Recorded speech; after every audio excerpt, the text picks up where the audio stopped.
Welcome friends. আজকে আমি ঘরে ঘি বানাচ্ছি।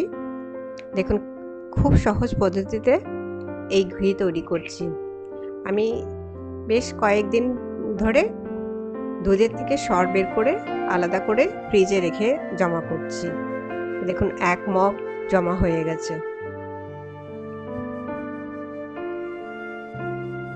অ্যান্ড সবচেয়ে প্রথম আমি এই সরগুলো একটা বড় পাত্রে নিয়ে নেব। সরটা ফ্রিজে ছিল বলে একদম ঠান্ডা রয়েছে। এই সময় আমরা এটাকে ঘি বানানোর জন্য ব্যবহার করলে খুব ভালো পদ্ধতি।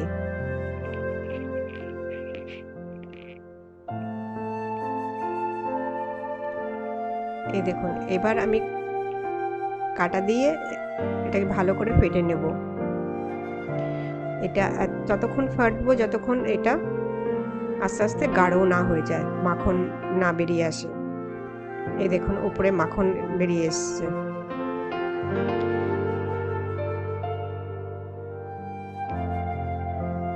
এই মাখনগুলো আস্তে আস্তে জমে যাবে। যখন এই দেখুন অর্ধেক সাদা পাতলা দুধ আলাদা হয়ে যাবে আর মাখন আলাদা হয়ে যাবে। এখন ওই শক্ত মাখনটাকে নিয়ে আমরা এভাবে জাল দেব।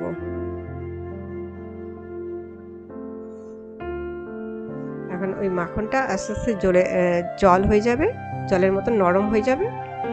আর আস্তে আস্তে যেই এর মধ্যে সলিড পার্টটা আছে ওগুলো নিচে নেমে যাবে আর লাল হয়ে যাবে। আর উপরে দেখুন ঘিটা এই যে বেরিয়ে আসবে।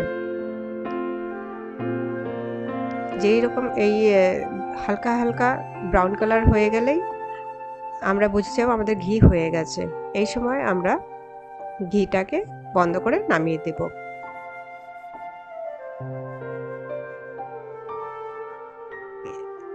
এখন আমি একটা পাত্রে এটাকে ছেঁকে আলাদা করে নেব।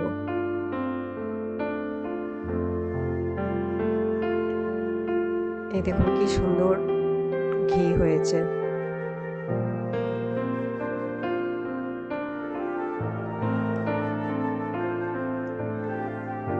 Thank you for watching my video. Namaskar.